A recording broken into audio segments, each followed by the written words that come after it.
Um dia super importante para nós aqui, onde nós paramos para refletir sobre a importância de contarmos histórias.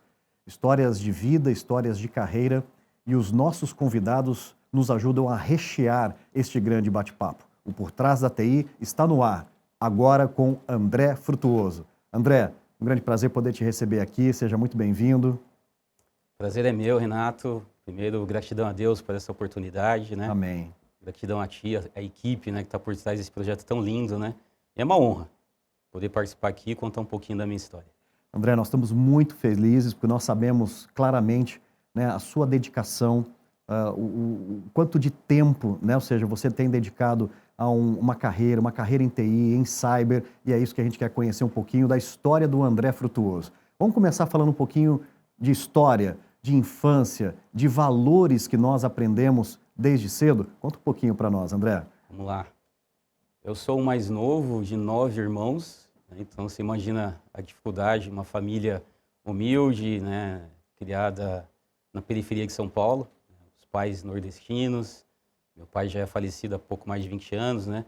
Mas minha mãe está lá, esse ano completa 90 anos de idade. Ah, que maravilha. Então tem uma história muito Parabéns. bonita nessa família, né? Acho que ali na infância, com todas as dificuldades, né, assim, o maior legado que o pai e a mãe deixaram foi a palavra de Deus. É. Eu pauto muito a minha vida e eu dedico muito aquilo, onde eu cheguei hoje, né, e a Deus, né, primeiramente, e aos meus pais, né. Eu também não posso esquecer dos meus irmãos. É. São vários irmãos, né. Nós somos em 9, são 5 mulheres e 4 homens. Eu sou o mais novo. Você imagina que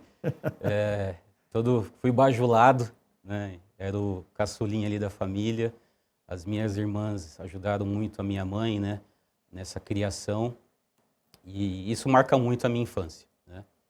Eu lembro que na escola, essa é uma característica minha que eu trago comigo até hoje. Eu sou muito disciplinado. É. Né?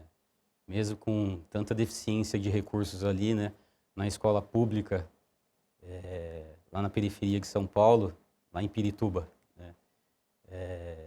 Paulo Trajano Silveira Santos, uma escola estadual, municipal, aliás. E ali eu lembro que, apesar da dificuldade da estrutura daquela escola, tem 2 pessoas que marcaram a minha vida. Primeiro foi a diretora da escola. Olha que interessante. E a gente não esquece, né? Porque era uma mulher de pulso, né? Assim, a dona Ângela.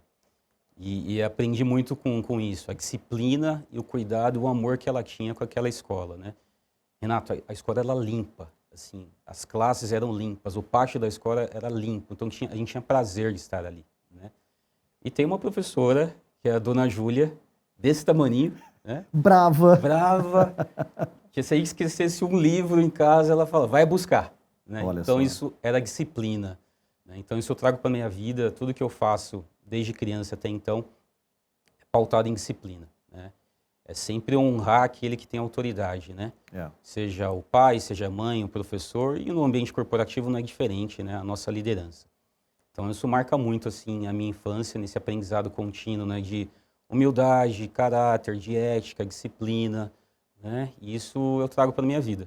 Então esse é um destaque que eu trago, né? Já passando aqui uma dica aí para quem tá enfrentando dificuldades na carreira, mas pensa lá atrás, de onde você veio.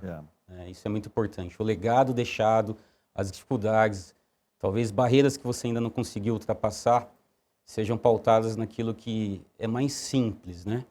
Que talvez um direcionamento do seu pai, da sua mãe, né? Ou até de um professor na escola pública, por que não? Né? Então, acho que isso é uma grande lição que eu tenho para a vida até hoje. E resgatar isso com alegria e hoje em dia conseguir dar o peso, né, o valor por esses grandes anjos, né, que passaram na nossa vida, são super importantes. É verdade. André, quando começou o interesse por tecnologia da nossa geração não é a tecnologia de hoje, é muito diferente, mas já haviam algumas tecnologias. Como foi os primeiros contatos com tecnologia, talvez com computador, como foi? Quando eu tinha 13 anos de idade, naquela época, na periferia, o sonho de todo garoto era entrar no Senai. Era ter uma carreira, um curso profissionalizante. Então, de 13 para 14, tinha lá um processo que era muito difícil, Eu estudei, eu fiz um curso profissionalizante de eletrônica no Senai, Que na bacana. Vila Leopoldina, em São Paulo. E quando eu cheguei para fazer a inscrição, você imagina assim um pátio gigantesco, lotado de garotos, assim. Era muita gente. Primeira coisa que vem, falar, não vou ter chance, né? Eu venho de escola pública, eu não tive recurso, não tenho como me preparar, como que eu vou passar nesse negócio? E tinha lá, né, vários cursos para serem escolhidos, mas na minha cabeça tinha que ser eletrônica. Não consigo te trazer assim um motivo, mas eu queria fazer eletrônica. E aí muitos meninos da época assim também entraram nesse processo, uns para fazer tornearia, mecânica geral, mecânica de autos. E aí já sofria bullying naquela época, né? Você vai fazer eletrônica, não suja a Ah, mão de graxa, né? é nerd, né? É É, nerd. esse negócio de nerd me acompanha desde a infância, mas enfim. E aí eu falei, eu vou fazer eletrônica mesmo. Aí foi lá, me inscrevi e chegou o grande dia da prova. A gente foi lá para o Senai, na Vila Leopoldina, e aí as salas cheias, lotadas. É uma prova que eu estava tentando lembrar mais recente aqui, aproximadamente 4 horas, assim, fazendo uma prova, sem intervalo, vai puxado, né? É. Saí dali com o sentimento assim, reprovei. Não vai dar. Não vai dar, né? Não é para mim, não estava preparado. Bem, resumo da história. Acho que 2 ou 3 semanas depois, a gente tinha que ir no local para saber o resultado. Não tinha que entrar na internet, né? Como depois de uns anos aconteceu, né? Tinha que ir no local, aí sei lá, um mar de gente de novo. Eles iam chamando por fileiras, né, para você acompanhar no mural se você tinha sido aprovado ou não, né? Chegou na minha vez, vai ver lá, André Novaes Frutuoso, aprovado, né? Falei, caramba, né? E agora? Eu estava no ensino regular, no ginásio, na escola pública, era meio do ano de 92, então eu teria que fazer a transição para estudar à noite e durante o dia me dedicar ao estudo profissionalizante no Senai. Então ali com 14 anos eu já comecei a ter uma rotina bem puxada. 7 da manhã, 5 da tarde no Senai, era o tempo de chegar em casa, tomar banho, trocar de roupa e ir para a Uau. escola à É. noite. No ensino também da escola pública, né? E aí, no final do Senai, isso em 94, no finalzinho ali, a gente recebeu um convite, eu e outros colegas que mais se destacavam ali no curso, né, para um estágio numa empresa que montava computadores. Até então nunca tinha visto um computador, nunca tinha apertado uma tecla de Tá. computador. E a gente foi, eu lembro como se fosse hoje, né? Entramos lá, o gerente carrancudo assim, né? E fez umas perguntas pra gente, você gosta de fazer o quê? Né? Umas perguntas bem aleatórias, como diz a minha filha. E aí eu falei, pô, eu fiz eletrônica porque eu tenho interesse de ter carreira em informática. Eu usei essa expressão, É. inclusive. Que era a nomenclatura que, Era. né, que tinha na época, né? Era Informática. E aí ele me colocou numa área para trabalhar com montagem de computadores. Beleza, vamos lá, né? O supervisor da área também era bem chucro. Essa palavra é de velho, né? Mas era isso. E falou, senta aí e começa a ler os manuais. Tudo em inglês, né? E eu fazia inglês na época já, né? Então ficava lá lendo manual em inglês e montando o computador. Passava o dia fazendo isso. E literalmente montar mesmo, né? Ou seja, Montar. gabinete, Do modem zero. board, Do zero. memória, processador, montar tudo. E para mim aquilo era fascinante. É sensacional, imagina. Porque eu tinha amigos que tinham computador em casa, né? E eu estava montando o computador. E aí me destaquei um pouquinho e me colocaram na área de qualidade, né? Eu lembro como hoje também, né? Tinha uma área reservada que chamava burn-in. O burn-in significava assim, você montava o computador, a equipe montava, colocava lá dentro e eu tinha um check para avaliar a performance, a qualidade até do gabinete do computador, se não tinha risco, se não tinha falha, aqueles botõezinhos que piscavam na frente do desktop. Tava tudo ok, né? E aí tem muita gente que não sabe disso. Sabe aquele botão turbo do desktop? Sim, eu lembro. Não serve para nada. Nada? Não. É só psicológico. É psicológico. Você apertava, ele ficava vermelhinho, você tinha a impressão que o computador era mais rápido, mas não serve para nada. Olha só. Né? Então eu tinha esse papel naquela empresa, né? E aí foi então que começou a história com microinformática, com informática, e surgiu a oportunidade de ir para uma outra empresa, também para fazer o trabalho semelhante, mas já com suporte, né, de pós-vendas, que era uma empresa um pouquinho maior, mas ainda pequena, que montava computadores. E aí eu estava lembrando que... Você lembra da Fenasoft? Lembro da Fenasoft, uma feira, né? Uma das únicas que nós tínhamos na época, né? Eu participei de 2 edições, É. né, com essa empresa. Eu já era um analista de suporte, né?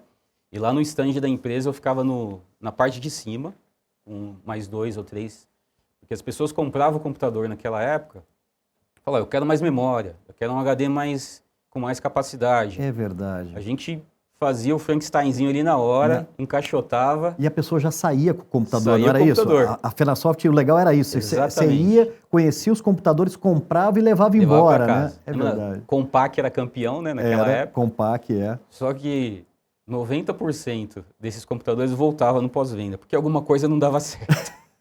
A qualidade não era tão boa. André, mas só lembrando, né? Isso era anos 90, 90 e quanto? 90 Tô falando de 96. 96, né? É.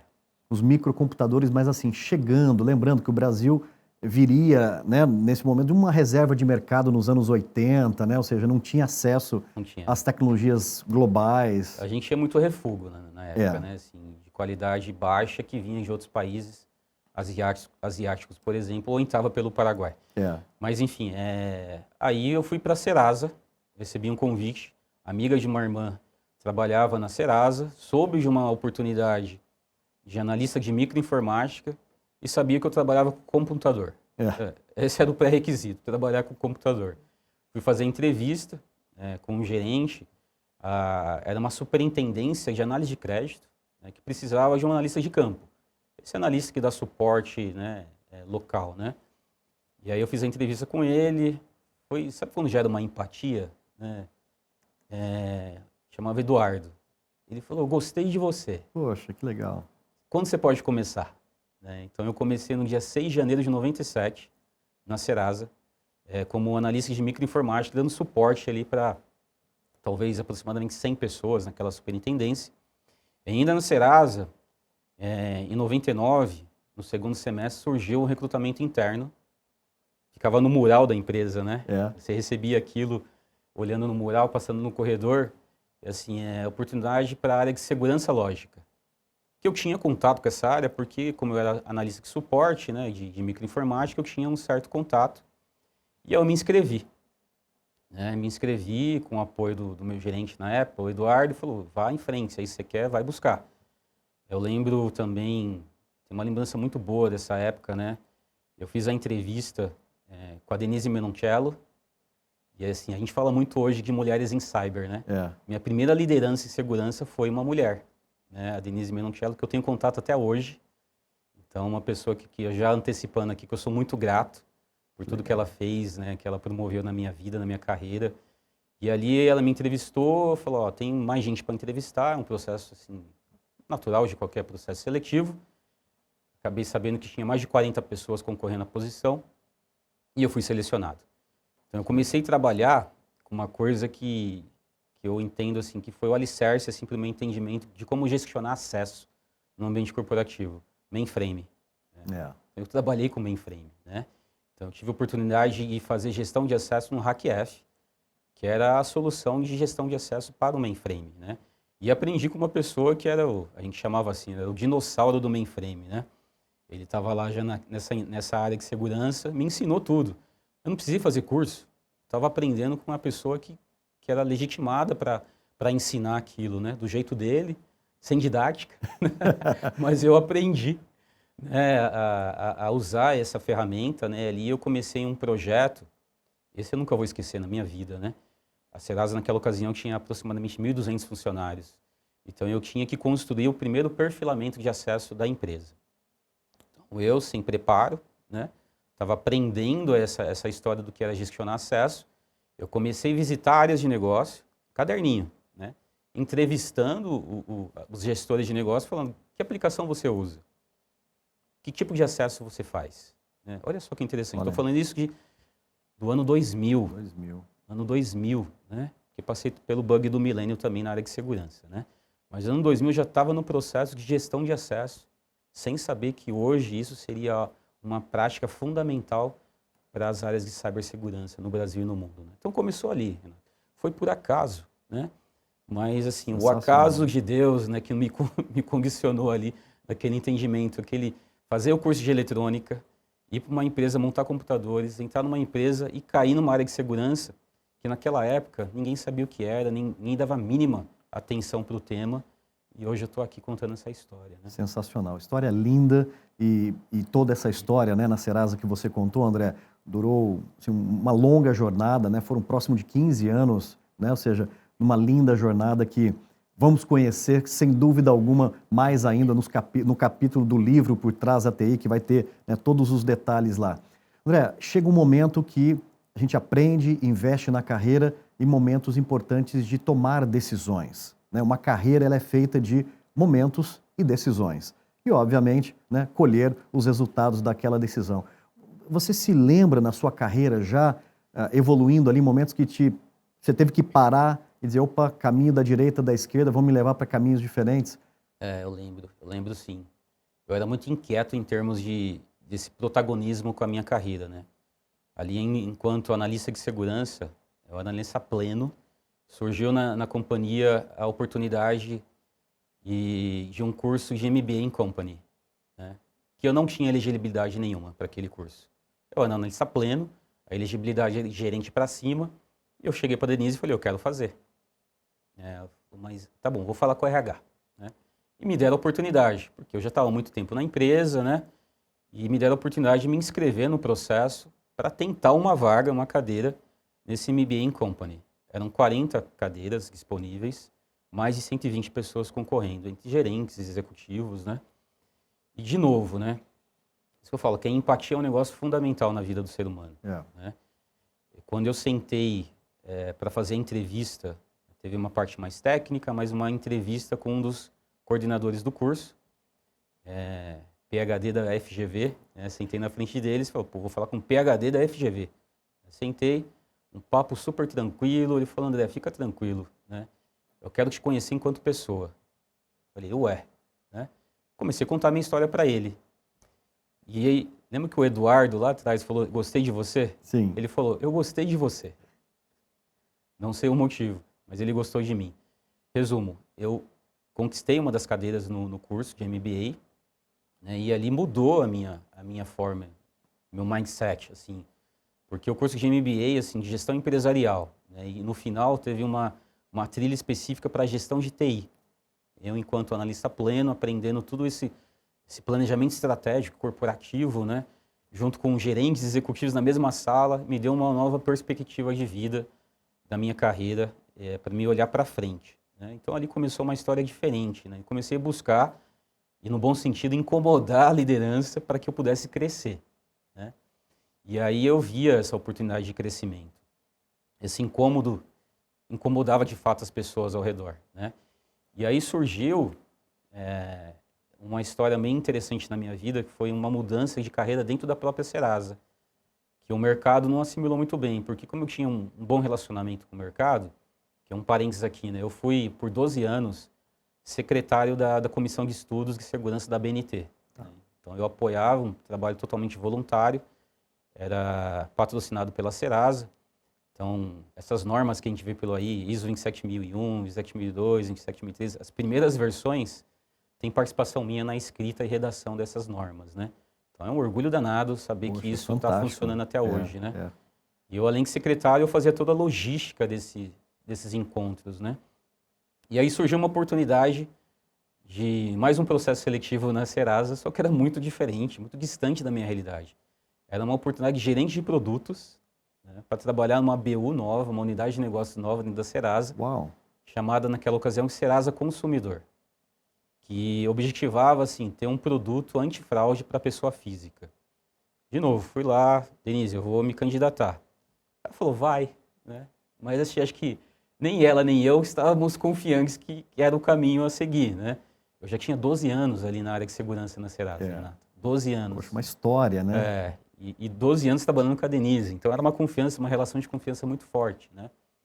E aí eu passei pela primeira fase, passei na segunda, e aí em entrevista com a gerente daquela vaga, quando ela entrou na sala, ela falou, você? De novo, né? Não, sabe por quê? Porque eu era da área de segurança, eu que fazia os onboard de novos funcionários. E eu palestrei e ela estava sentada lá ouvindo a minha palestra. Olha, que legal. E ela falou, mas você não era da área de segurança? O que você quer na área de produto? Eu falei assim, eu quero crescer enquanto profissional, contei uma história e ela gostou da história. Enfim, resumo aqui também dessa parte aqui. Eu comecei a atuar como gerente de produto, uma visão completamente diferente do cara de TI, de segurança. Você está literalmente do outro lado da mesa. Causa uma dicotomia assim, muito grande, porque você está do outro lado. E aí eu tinha que me deparar com situações onde projetos não levavam em consideração segurança e me dava gastrite, literalmente. Até que eu tinha que falar, eu falei com a superintendente da área, chamada Maria. Eu falei, Maria, a gente tem que pensar em segurança. Não dá para falar de produto sem segurança. Ela falou, André, eu concordo, toca essa parte também. Então eu comecei a fazer esse letramento das pessoas, dos demais gerentes de produtos, para a perspectiva de segurança, para gerar perenidade e sustentabilidade para o nosso negócio. E não é que colou, né? As pessoas entenderam isso, então mudou esse mindset. Né? Fiquei 2 anos e 8 meses nessa área, quando então chegou uma pessoa que acho que você conhece, chamado Fernando Madureira. Fernando Madureira, sem dúvida. Já conhecia de mercado, ele participava também da comissão de estudos da BNT, ele chegou e perguntou para uma outra pessoa, que também você conhece, Paulo Kimura, cadê o André? Aí o Kimura falou, ele está no andar de cima, porque eu estava na BU de produtos. E aí começou uma outra história, né? O Fernando me chamou para conversar, né? Fez uma reorganização daquela estrutura de segurança para o grupo. A gente então se tornou o hub de segurança para a América Latina, para a Experian, e ele me convenceu a voltar, né? Assim, com muito custo, né? Ele foi muito esperto, ele convenceu o meu gerente na ocasião, né? O Tadal, um cara fantástico também, super inteligente, foi meu gerente lá em produtos. E aí o Tadal chegou para mim e falou, cara, o seu olho brilha quando fala de segurança. Falei, cara, você tá balcomunado com o Fernando, né? Falou, então a gente conversou e voltei para a área de segurança. Então ali, isso marcou a minha vida, assim, minha carreira, porque ali eu comecei a gestionar pessoas, né? Que é uma coisa que eu amo fazer, né? Cuidar de pessoas no ambiente corporativo, não só o aspecto profissional, mas o cuidado com o ser humano mesmo, sabe? A questão humanizada, de falar que sim, pessoas que não estão performando têm oportunidade de performar. Porque a gente não recupera pessoas e dá essa oportunidade. Então eu trago isso comigo até hoje também. André, muito legal saber dos detalhes, né, dessa jornada. E 2 coisas vêm na minha cabeça, né? O quão é importante nós fazermos o intraempreendedorismo aonde nós estamos. Então, você ser o empreendedor da sua própria carreira, né, da sua história dentro da companhia, né? E você relatou aqui, né, de uma forma super bonita de ver, né? Ou seja, você esteve em vários momentos, né, da fase da companhia. E um segundo ponto que é super importante, que é a gente poder olhar, né, para as pessoas, olhar para a cyber e falar muito em conscientização. Eu sei que você leva essa bandeira muito fortemente, você é um grande evangelizador, né, da importância de nós dialogarmos sobre segurança com as pessoas, né? Queria que você falasse um pouco sobre isso, André. De novo, eu trago aqui a lembrança da Denise, que ela foi uma pessoa que incentivou muito esse caráter de educação de pessoas na Serasa. 2005, olha só, a gente está falando de quase 20 anos? 20 anos, quase 20 anos. 2005 eu coordenei o primeiro programa de educação em segurança para a Serasa. E aí você sabe que é um negócio complexo, é difícil. E aí, quem me vê hoje falando aqui, em frente a uma câmera, dando uma entrevista, e olha para o passado, eu era uma pessoa muito introvertida, né? Muito introvertida. Então, quando ela falou assim, que você vai ter que coordenar um programa de educação de pessoas, né, para uma empresa que já tinha ali naquela ocasião quase 2.000 pessoas espalhadas pelo Brasil inteiro, eu falei, acho que não vai dar não, né? Porque eu vou ter que aparecer, eu vou ter que falar, né? E aí, de novo, né, assim, pautado na minha fé, eu falei, Deus, tira esse negócio de mim, essa timidez não faz parte, não vai me ajudar a crescer. E eu fui trabalhando isso, né? E aí eu lembro que a gente planejou tudo isso. Naquela ocasião, já fica a dica para quem cuida de programas de educação em segurança.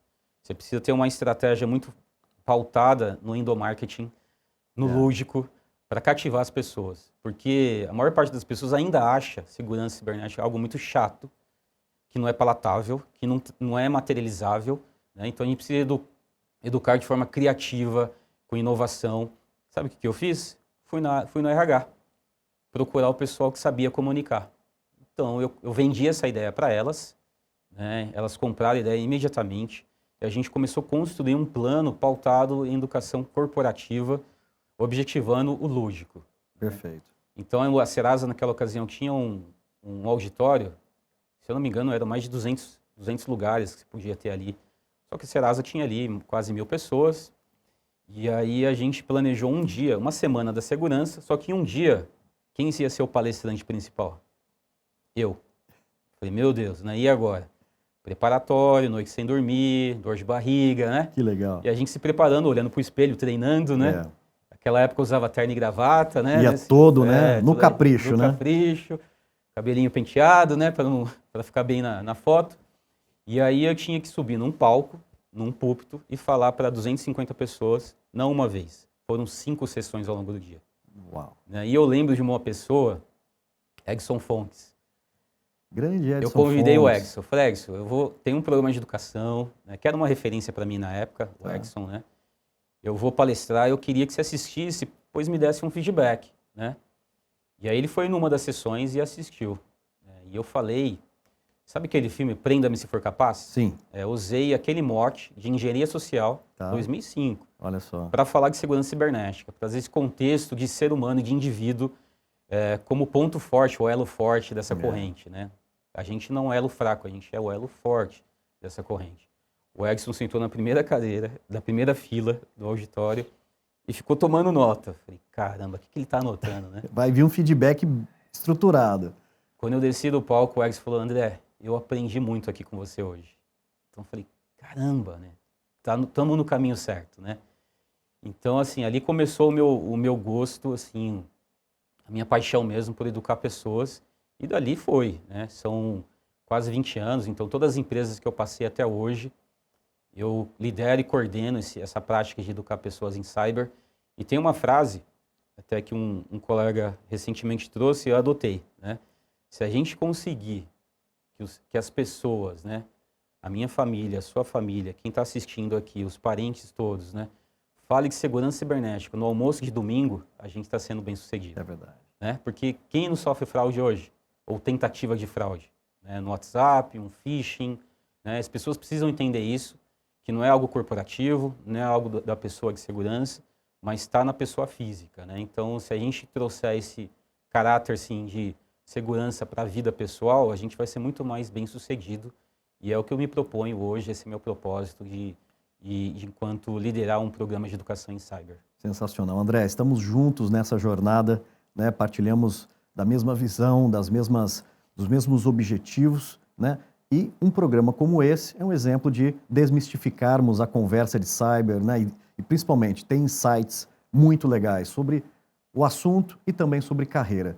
André, momento de se desafiar, né? Ou seja, ciclos fechados. O André vai e se desafia mais uma vez, né? Vai testar ali, né, todo aquele aprendizado. Como que foi a sequência da jornada? Eu tive essa passagem pela área de produtos, né? Voltei para a segurança. Houve umas mudanças assim que a Experian promoveu na estrutura global de cyber. E, honestamente, eles deixaram, né, o povo da América Latina de fora dessa conversa. Então, a gente teve que escolher ali em qual torre de atuação que a gente seguiria na carreira dentro da Experian. E aí eu fui selecionado para atuar com a torre de Vendor Risk, que é o Third Party Risk Management, que é algo que eu amo fazer. Já implementei alguns programas parecidos assim na Serasa e em outras empresas que eu passei e na atual.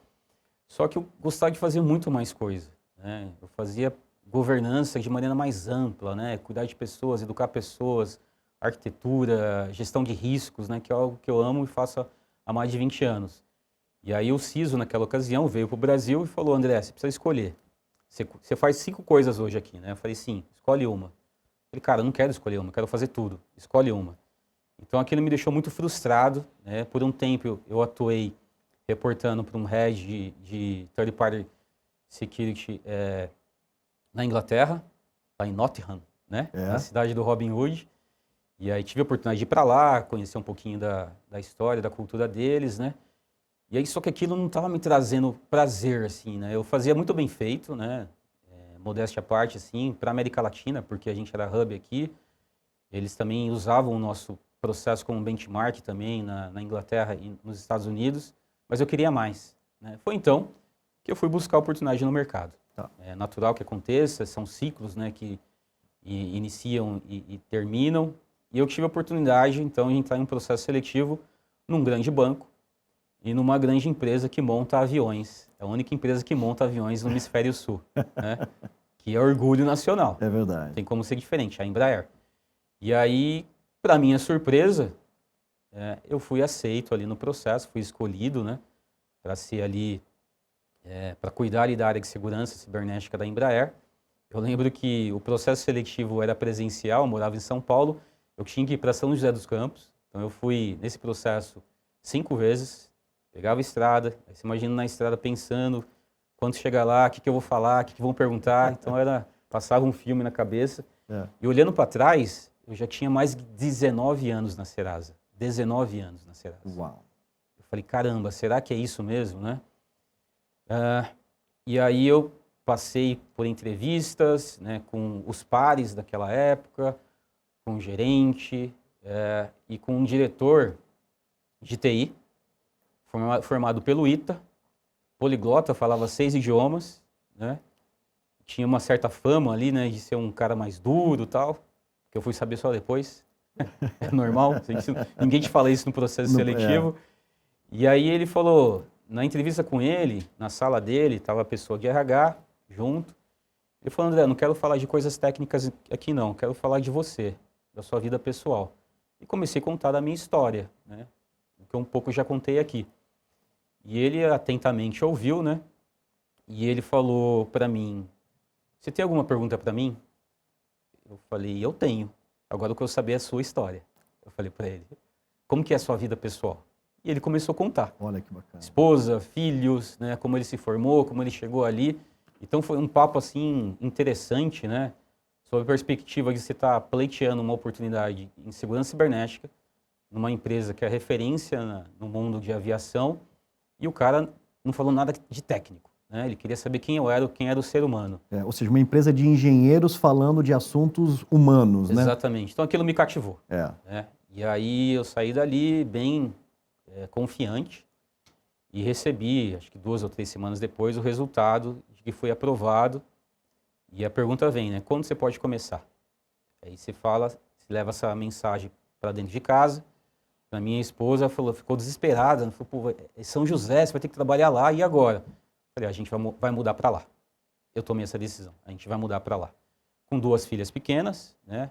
A Mari é mais velha, vai fazer 17 agora em julho. A Gabizinha tem 9, né? Sabe que dia que a Gabi nasceu? Não. 11 de setembro. 11 de setembro?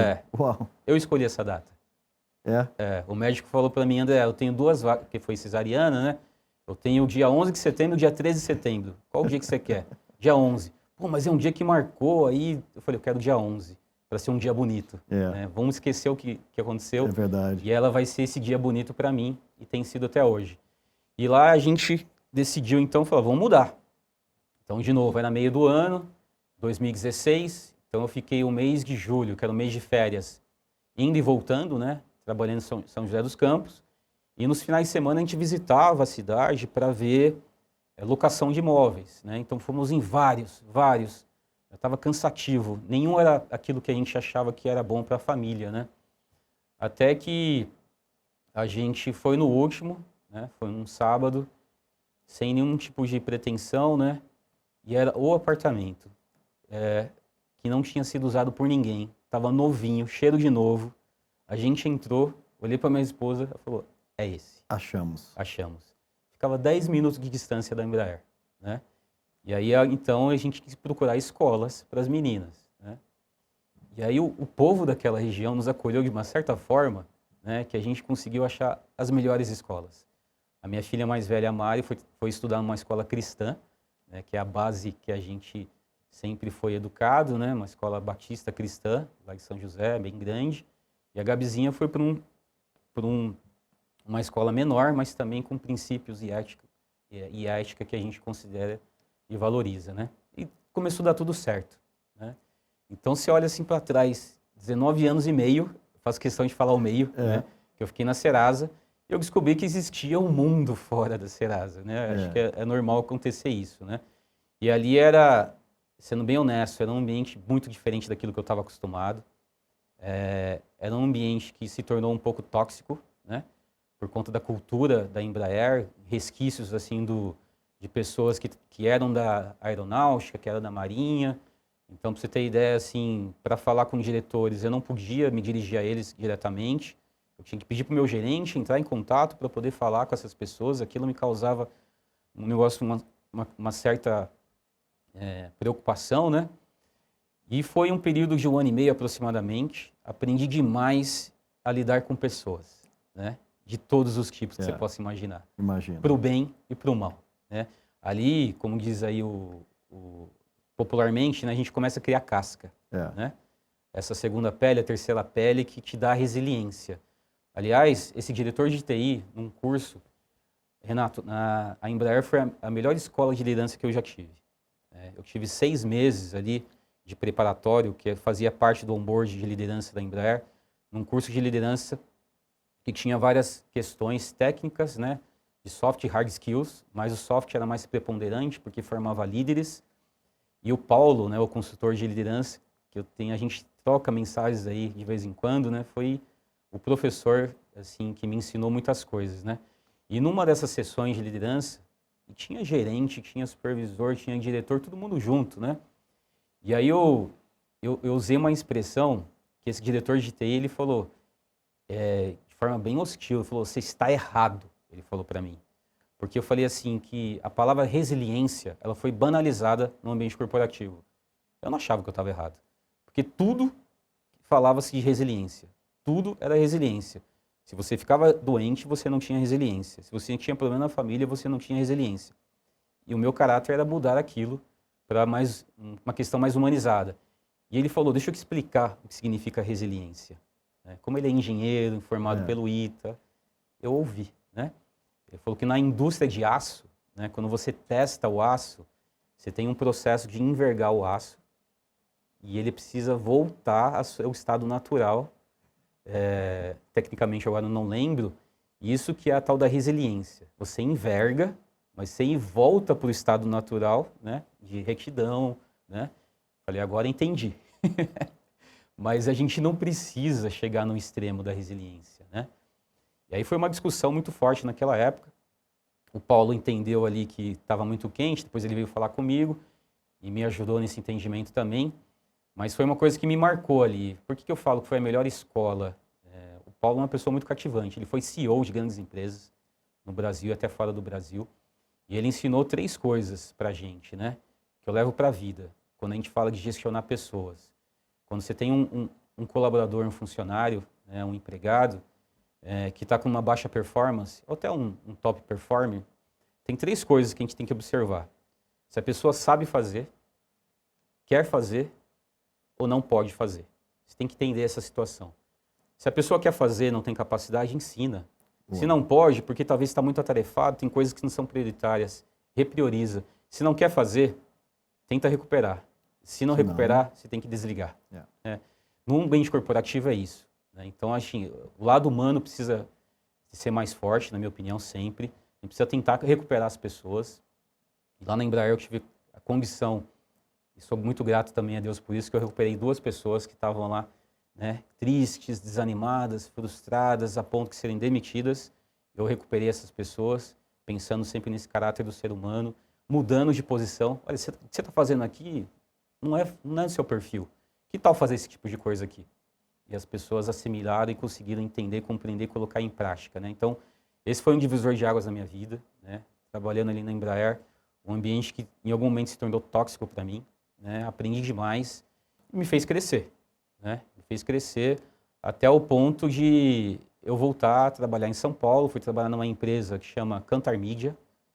E aí você vê, trabalhava num birô de crédito, uma empresa de aviação, uma empresa de mídia. E nessa empresa de mídia em São Paulo, ela pertence a um grupo multinacional europeu, e a Kantar, ela adquiriu a parte de audiência televisiva, que é o Ibope, que a gente conhece. sabe? Sua Ibope tá baixo, sabe aquela expressão?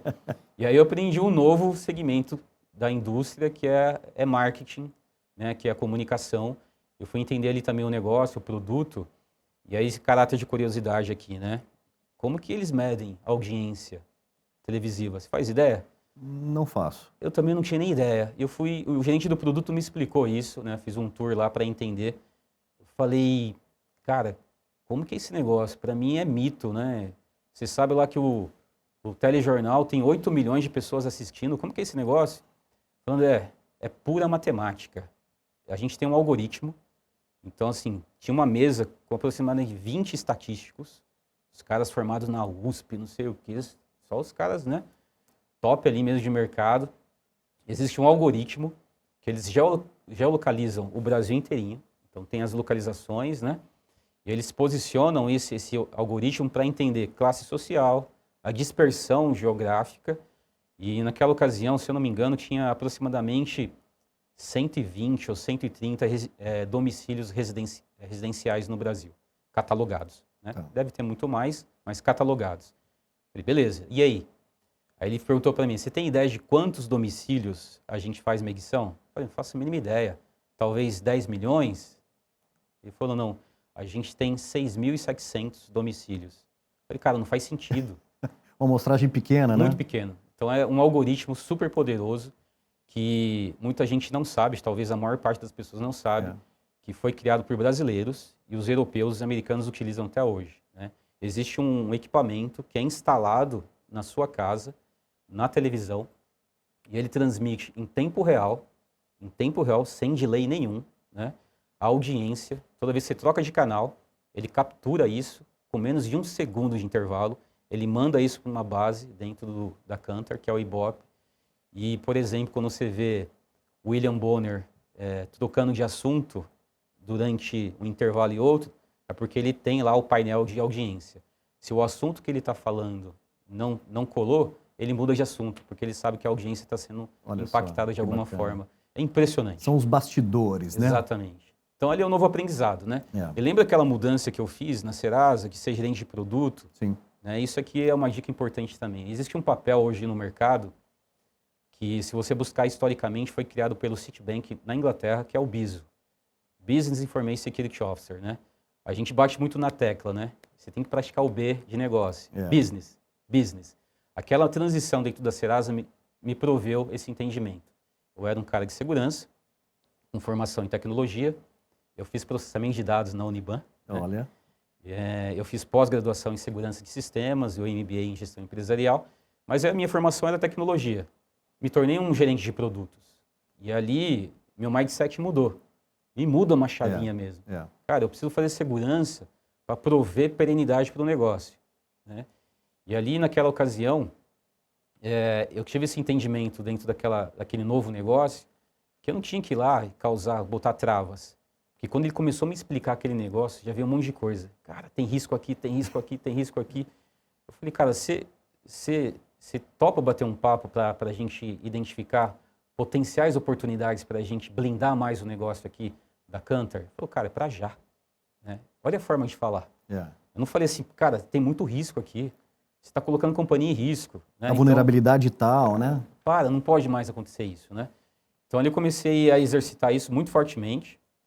E aí você já cria, né, uma expectativa diferente, uma maturidade diferente. Na época, ali naquela empresa, eu tinha 2 reportes, né? O local era um diretor brasileiro, que ele era responsável pela operação na América Latina. Foi o cara que me contratou, mas ele falou, cara, tecnicamente eu não entendo nada disso, você vai reportar para um gerente na França. Cara, eu não falo francês. Não importa, o nosso idioma oficial é inglês, então tá bom. Aí eu passei por uma entrevista com esse francês, o cara falou assim no final, gostei de você. Esse negócio, gostei de você, me persegue, né? Eu falei, você quer mesmo vir para cá? Eu falei, pô, quero, estou disposto, né? Ele, tá bom, aí eu vou conversar com o Márcio, né? Era o diretor local. Passou 2 semanas, 3 semanas, 1 mês, sei lá. Me ligaram e falou, olha, a gente quer que você venha trabalhar com a gente. Você pode começar quando? Aí eu estava morando em São José dos Campos, né? Falei, caramba, de novo, né? Então vinha de São José para cá, falei, tá cansativo isso. Como minha mãe mora em São Paulo, eu passava a semana na casa dela, só que ficar longe da família não é legal. É. Eu tinha minha esposa e minhas 2 filhas em São José, aí toda noite fazendo videoconferência, né? Mas não era a mesma coisa. Então eu chegava segunda-feira de manhã para trabalhar, passava a semana, sexta-feira à noite ia embora. É perto, mas é longe, sabe? É perto, mas é longe. E aí eu falei para minha esposa, a gente manteve a casa em São Paulo, a gente combinou, vamos reformar a casa, né, para a gente voltar, tudo novo. Foram 3 meses de reforma nessa casa, a gente não via a hora, e a gente voltou para São Paulo. Então, todo mundo feliz, as meninas radiantes, né, que estavam voltando para São Paulo, reencontraram as amizades, né? E aí, estamos lá até hoje, nesse bairro que, como eu falei aqui no início, né, criado na periferia, moro na periferia até hoje, não tenho nenhuma intenção de mudar dali, porque a gente criou raízes, né? Minha mãe mora por lá, então a gente tem um grande apreço por aquela região. E é uma região, assim, de verde, né? Tem gente que visita a gente e pensa que é interior, mas não é. É noroeste de São Paulo. Né? A gente está próximo da Anhanguera, parte do Parque do Jaraguá ali, tudo cheio de verde. O clima é bem mais gostoso do que o centro de São Paulo, então a gente está bem ali e não pretende mudar. A não ser se for para uma mudança para o interior de São Paulo. Aí a gente topa. Eu ia falar que o interior se assemelha um pouco. Aí a gente topa. André, você sabe que, assim, apreciando, né, a sua história, mostra o quanto que uma carreira em TI e uma carreira em cyber, ela é democrática. Democrática, o que eu quero dizer é que hoje, né, a nossa profissão, ela é muito mais aberta do que era há 15, 20 anos atrás, né? Não necessariamente você precisa ter uma competência técnica para ser uma pessoa de cyber. Você acabou de dar um exemplo, né? Ou seja, o BISO vem muito com essa visão de dialogar com o negócio, de simplificar, né, essas conversas. E eu queria pegar um insight com você sobre carreira em cyber, né? Muitas das pessoas que nos ouvem aqui, nos assistem, né, pleiteia uma carreira em tecnologia, em cyber. Eu queria que você pudesse falar com esse público que está olhando uma carreira em cyber, começando ali, ou alguém que já tem uma jornada e que muitas vezes diz, pô, será que o mundo de cyber não é um mundo bacana para eu poder seguir, né, nessa fase de carreira? O que você diria para essas pessoas que estão olhando, né, para uma carreira como a sua? Eu acho que até, voltando um pouco no passado, uma coisa que eu mudaria, né? Eu fiz pós-graduação em segurança de sistemas na Uniban, na extinta Uniban. Infelizmente a universidade fechou depois que o patrono faleceu, enfim. Isso foi faz tempo, né? Foi em 2007 que eu me formei. Eu fiz 2007, se eu não me engano. Mas ali eu estava muito cru, né? Assim, para fazer uma pós-graduação. Acho que eu estava muito cru ainda. Acho que exigia um tempo mais de entendimento, de estudo, talvez cursos mais curtos, né? Entender de fato o que era segurança. Mas, enfim, o corpo de de professores ali era excelente. Né? Tinha pessoas ali que são referência aí no mercado até hoje, né? Eu tinha talvez ali 27 anos de idade, um pouco mais, um pouco menos. Mas ali eu falei, caramba, né? Sabe quando chega no final do curso, eu falei, pouco aproveitei, né? Eu acho que essa é uma grande sacada, assim, é entender que não é tão simples, né, a prática de segurança cibernética. Como você falou, abriu muito o leque, né? Se eu voltar na minha época lá, quando eu falo assim, voltar na minha época, minha filha fala você tá velho, pai. Quem fala assim é velho. A gente tá ficando velho, né? Lá na minha época, quando eu comecei, eu fazia gestão de acesso. O que era segurança naquela época? Era gestão de acesso, era antivírus, backup talvez, né? firewall, né? E aí surgiu algumas coisas nesse sentido e eu gestionava regras de firewall também na época. Então fazia gestão de acesso, gestionava regras de firewall, fazia outras coisas correlatas à segurança, porque era uma equipe de 4 pessoas, né? E aí, só que talvez eu não tinha essa condição que as pessoas têm hoje, de cursos aí e pessoas referência no mercado, até para buscar orientação. Né? Legal. O que eu faria hoje se eu fosse aquele jovem lá de 20 anos, né? No cenário atual? Buscar referências, né? Falar com pessoas que já estão numa posição, talvez aí de mais maturidade profissional, para entender o que de fato, o que é segurança cibernética hoje. A gente tem pelo menos dois grandes pilares, né? Claro, eu vou simplificar aqui. Mas de um lado a gente tem o cyber, né? Que eu falo assim que é o lado sexy, né? Que os jovens aí, todo mundo quer trabalhar em cyber. Principalmente em Red Team, né? Red and Blue, né? E o Purple, né? E fazer guerra cibernética, que é bom, é excelente, precisa. Do outro lado, a gente tem um caráter de governança e gestão, né, que a minha carreira está pautada nisso há mais de 20 anos, né? Governança e gestão está baseado em negócio, em processo, né? Então, eu preciso entender o negócio. Eu preciso levantar a cadeira, para não usar uma expressão mais chula aqui, né? E ir lá falar com o cara de negócio, praticar mesmo o B de Business Information Security Officer, para trazer valor agregado, né? Que o cara de Cyber, que é o cara de Red and Blue, não necessariamente precisa fazer. Precisa conhecer o que ele está protegendo? Precisa. Mas desse lado de cá, né, que vai buscar esse entendimento, vai fazer essa equalização de agregação de valor para esse cara que fazia a defesa do nosso ativo, é muito preponderante, né? E tem muita formação técnica no mercado atualmente, né? Tem graduação, tem pós-graduação, tem grandes pessoas aí formando pessoas, novas pessoas nesse lado aqui de governança. E já faço aqui um apelo, né? Tem pouca gente trabalhando desse lado. Tem pouca gente. Quando a gente começa a olhar para o mercado para fazer recrutamento nesse processo, a gente vê que ainda existe um déficit gigantesco. A gente sabe que em cyber, de maneira geral, tem um déficit muito grande de profissionais no Brasil e no mundo, mas para a governança ainda é pior, né? Porque as pessoas entendem que, né, Red and Blue é mais importante, né? Tem a questão aí de ter talvez uma visibilidade maior, né? Mas a gente, até um post que eu vi anteontem no LinkedIn, e aí o pessoal fala que eu sou LinkedInzeiro, né? Não sei se essa expressão existe. Eu consumo e compartilho muito conteúdo no LinkedIn, né? Esse é um caráter também de colaboração, né? De aprendizado e gerar aprendizado e aprender com os outros, né?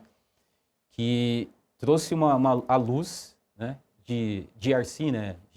Governança, Risco e Conformidade, ser o driver principal de proteção para a segurança da informação, para o negócio. E faz muito sentido, né? Porque quando você não conhece a criticidade do ativo, que é o core do negócio, o que você vai proteger? Né? Eu assisti a live aqui, né, de riscos cibernéticos, né? Isso. Que você promoveu aqui com a sua equipe, e ali, refletindo sobre isso, faz muito sentido, né? Até pegando uma fala do Tiziano aqui, né, que é uma pessoa que eu conheço de algum tempo também, né? Que tem uma trajetória muito legal também, aprecio. Se você quiser que o profissional de infraestrutura tenha trabalho para a vida inteira, coloca lá a vulnerabilidade para ele tratar, né? Não faz mais sentido isso hoje, né? Então, a visão de riscos, né, e conhecer o negócio, priorizar. E aí o CFO vai estar aqui, ó, né, cobrando isso, eficiência operacional, orçamentária, faz muito sentido. Então, assim, se a dica, se esse conselho funcionar, a minha dica é conheça melhor essa amplitude toda, né? Até trazendo um exemplo aqui prático, né? Na empresa atual, eu estava lá outro dia e pelo Teams, né? A recepcionista da empresa me mandou uma mensagem, falando: "Oi, André, tudo bem?" Falei: "Tudo bem. Eu estou estudando engenharia de software e eu estou vendo que cibersegurança é um mercado muito promissor. Será que você tem 5 minutos para conversar comigo?" Olha, Eu falei: "Não, 5 minutos é muito pouco, eu vou reservar mais tempo." Eu falei para ela. E aí eu reservei um tempo de mais qualidade, né? Sentei na recepção da empresa junto dela. Olha que legal. Ela aqui, né? Entre um atendimento ou outro, a gente conversando sobre isso. E eu expliquei isso para ela, né? A diferença de Red and Blue, né? A parte de cyber, defesa e proteção, ataque, do lado de governança. E ela falou: "Caramba, eu não tinha ideia dessa imensidão", né? E ela, enquanto engenheira de software, tá para se formar, né? Ela falou: "Eu quero trabalhar com segurança cibernética, né? Você pode me ajudar?" Eu falei: "Claro que eu posso te ajudar." Sensacional. Então, já indiquei treinamentos, cursos, pessoas de referência no mercado, que ela pode seguir e entender, até lá cutucar, né, no LinkedIn, para se mostrar interessada. E tá lá, cada vez ela me manda alguma coisa: "Olha, estou fazendo esse curso, tá?" Mostrando interesse. Então, esse caráter, assim, de curiosidade, né, eu acho que faz muito sentido para esse leque muito amplo que a gente tem dentro de segurança cibernética, e a gente que está um pouquinho mais velho aqui, a gente pode contribuir muito para isso, né? Para que essas pessoas deem o passo certo na primeira vez, né? E construam um caminho sem frustração, né? Sem errar, para que a gente consiga suprir esse mercado de cyber que está carente. André, você tem deixado um legado muito bonito, principalmente nas pessoas que têm a oportunidade de trabalhar com você, de viver um pouco, né, esse cuidado, esse trabalho de construção, né, em desenvolver pessoas. Sabemos que uma carreira como a sua não se chega muito longe sozinho. Você colocou aqui, né, na sua entrevista, nomes e momentos de pessoas que marcaram a sua vida. Chegou o momento de nós deixarmos registrado as pessoas que você traz no coração, né? Lembrando que é um grande registro, e aqui nós estamos falando das pessoas, de fato, né, que marcaram e marcam a sua vida. Até hoje. Bem, comecei agradecendo a Deus, não podia ser diferente. Eu termino aqui agradecendo a Deus, né, por esse privilégio de ter conquistado tudo isso, né? Sem Ele nada disso seria possível. Quero agradecer primeiramente também a minha esposa, né? É verdade. Caramba, né? Assim, é uma fortaleza para mim, né? Tem me apoiado desde sempre. Curiosidade, fato da vida, né? A gente se conheceu dentro da empresa. Olha. E aí, essa é uma história muito bacana. Foi na Serasa. Serasa era uma empresa casamenteira. Né? Vários amigos se casaram lá dentro. Quando eu comecei a trabalhar lá, a gente não se dava. A gente brigava o tempo todo. Ela era a secretária do gerente que me contratou. Tá. E ela era folgada demais, sabe? E eu falo isso para ela até hoje. Então ela me dava ordem, ligava para mim, vem aqui, resolve isso. Eu falei, caramba, o meu chefe é o gerente, não é ela, né? E a gente brigava muito. Até que uma pessoa falou pra gente, vai dar casamento. Falei, não vou casar com essa menina folgada, né? Enfim, casamos, né? Então fica o agradecimento aqui para ela, né? De ter essa paciência toda de me tolerar. Uma grande parceira, né? Parceiraça para a vida, né? Me deu 2 presentes, a Mari e a Gabi. Como eu falei aqui, a Mari tá indo para 17 anos de idade. Meu Deus, né? Daqui a pouco se torna uma adulta. Está direcionada nos caminhos do Senhor, isso é mais importante para mim, esse é o legado que eu quero deixar. Gabizinha tem 9, também seguindo os passos da irmã, que é um exemplo para ela. Então eu registro aqui, né? E muito ela vai bonito. Ver isso. Eu te amo, né? E saiba disso, né? Eu não podia deixar de falar isso para ela. É verdade. E obviamente, assim, meu pai. Né? Meu pai era semi-analfabeto, né? Não tinha uma profissão legítima, assim, porque ele trabalhava com várias coisas. E ele só ensinou uma coisa que eu guardo até hoje, a palavra de Deus. Amém. Deixou guardado aqui no coração, né? Em algum momento eu me desviei, só que, né, quem está na presença do Senhor sempre volta, né? E eu voltei, graças a Deus, eu me batizei com 21 anos de idade e desde então não me desviei da presença do Senhor. Eu devo isso a meu pai e minha mãe, né? Porque a gente fala assim, o crente fala, né, que tem muito joelho no chão, para nos manter firmes. E minha mãe é essa pessoa de oração, né? Que me manteve firme. Então, um agradecimento para meu pai, que já é falecido, mas para minha mãe. E também não tem como deixar de agradecer meus irmãos, né? Eu sou o mais novo de 9. É uma loucura isso, né? Família gigante. Quando a gente faz festa de aniversário, não precisa convidar mais ninguém. Porque a casa já está cheia, né? Todos os irmãos, com os cônjuges, com os filhos. Então, a casa chega a beirar 35, 40 pessoas só da parentela ali, né? Então, sou muito grato também aos meus irmãos por todo o apoio, né? Desde aquele cuidado quando eu era pequeno, uma irmã cuidando, dando de comer, trocando a fralda, né? E o apoio que eu tive dos meus irmãos, né? Assim, até para promover, assim, a minha entrada na faculdade. Esse aqui é um marco também para mim, eu quero deixar registrado, assim, porque às vezes você acha que tem barreiras, e eu tive muitas barreiras. Literalmente, sem exagerar, eu tinha que vender o meu ticket restaurante para pagar a mensalidade da faculdade. Eu fazia isso com muito amor no coração, porque eu precisava crescer. E um dos meus irmãos, ele patrocinou os 3 primeiros meses da faculdade. Eu lembro como hoje, falou, tá aqui, tem um cheque com o valor das 3 parcelas, falou, se vira, cara, depois você vai ter que dar um jeito. E Deus cuidou de tudo, né? A gente conseguiu fazer e concluir aquela faculdade. Então, Deus em primeiro lugar, né? A esposa, a família, pai e mãe, os irmãos, sempre sou grato por isso. Mas lá no início da carreira, como você bem disse aqui, né? Tem um alicerce, né? Pessoas que investiram na minha carreira. Não tem como deixar de falar da Denise. A Denise Menoncello, ela investiu na minha carreira. Muito ensinamento, né? Ela tinha esse caráter de ser mãe, assim, dentro do ambiente corporativo. Me ajudou nesse ensinamento de humanizar mesmo o ambiente de trabalho. A gente tem tido contato até hoje, né? E aí, como eu disse aqui no início, né? Foi minha primeira liderança em segurança e era mulher. Era mulher. Olha só que interessante. A gente está falando de 99, uma mulher... Mulheres fortes na sua vida sempre, né? Sempre. referência da mãe, da minha a esposa, né? A Denise minha como essa liderança. grande, muito bacana. Mas tem uma pessoa também, que eu vou deixar aqui, e se ele não assistir eu vou mandar esse vídeo para ele, que é o Newton Moreira, né? Esse cara foi um professor para mim. Assim, e quando eu chamo ele de professor, ele fala, cara, você aprendeu não aprendi sozinho não. Né? A gente tem um grupo no WhatsApp, né, que tem o pessoal que trabalhava na Serasa, tem um monte de gente lá, tem os contemporâneos, os que chegaram depois, né, e o Newton tá lá. Até o Kimura compartilhou a entrevista dele no grupo ali. No grupo, cara, todo mundo ficou feliz pra caramba, porque a trajetória dele é muito linda também, né? E aí o Newton, a tese de conclusão do mestrado dele foi gestão de riscos. E ele escreveu um livro, né? E ele criou um software para gestão de riscos, que para mim era o que tinha de melhor no mercado, né? E a Módulo Security, lembra da Módulo? Lembro da Módulo. Queria comprar o software, falou, não, isso aqui é meu, né? Então eu aprendi com um cara, que um dos principais caras daquela época, estou falando nos anos 2000, né? Que gestão de riscos era primordial para a área de segurança da informação. O Newton me ensinou isso, né?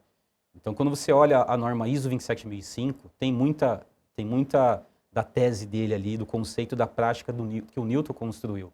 Então eu sentava do lado desse cara, então eu consumia da fonte, aprendi a gestionar risco com ele. Então eu deixo aqui meu agradecimento com muito carinho para ele também. Sensacional. E na linha do tempo, né? Depois a gente vai crescendo, vai entendendo. Quem me trouxe de volta para a área de segurança na Serasa foi o Fernando Madureira, então sou muito grato, né? A gente trabalha juntos aí, juntando as 3 passagens aí, acho que 6 ou 7 anos já, a gente se conhece muito bem, trabalha muito bem junto. Então, sou muito grato também por tudo que ele fez, o incentivo, o encorajamento, né? As broncas todas que eu levei, o aprendizado, os feedbacks, para que pudesse chegar até aqui, né? E um elo de confiança muito grande, né? Um elo de confiança muito com grande. todas essas pessoas, esse lado de confiança forte, né? Exatamente. E não tem como deixar, né, Renato, de agradecer a equipe, né? Desde a minha época, quando comecei, eu estava aprendendo ali, era um coordenador de segurança na Serasa, a equipe era pequena, mas a gente precisava estar junto, se ajudar, né? Então tem esse caráter também de não é ser o chefe, né? Mas ser um facilitador. Esse para mim é o melhor, talvez é a melhor característica de um líder, ser um facilitador. Eu fui aprendendo isso, a equipe que eu liderei na Serasa, a equipe que eu liderei na Embraer, no BV e agora na Cosan. Então sou muito grato também à minha equipe em todo esse tempo aí. Então quero deixar aqui minha gratidão para todos eles, né? Não dá para citar o nome de todos. Mas eles sabem disso, né? E eu sou muito grato por tudo isso. André Frutuoso, eu tenho certeza que o nosso projeto ele ganha uma amplitude ainda maior por poder contar com a sua história, né? Com esse carinho que você teve de trazer essas grandes passagens. E é aquilo que nós falamos. Se esse nosso conteúdo, né, chegar, tocar num jovem que está ali buscando uma definição de uma carreira e se encontrar na história do André Frutuoso, nós cumprimos com a grande missão, né, que nós queremos aqui também. André, parabéns pela jornada, ficamos super gratos por você compartilhar aqui no Por Trás da TI. Eu que agradeço de novo, Renato. Assim, uma coisa que eu falo sempre quando eu tenho essa oportunidade, me procurem, né? Então, o LinkedIn está lá, está disponível, né? Eu tenho um prazer enorme, assim, de quando pessoas chegam até mim para aprender um pouquinho mais e conhecer um pouquinho da minha trajetória, que não é a melhor, né? Mas, assim, tem aprendizado e eu tenho bastante coisa a contribuir, pode ter certeza, e eu gosto de fazer isso, né? Então, obrigado a você, obrigado à equipe, né, que está produzindo esse projeto tão lindo aqui, que vai deixar um legado para a sociedade, não tenho dúvida disso. É verdade. André, muito obrigado e parabéns pela sua jornada. Obrigado. Valeu. Valeu. Aí!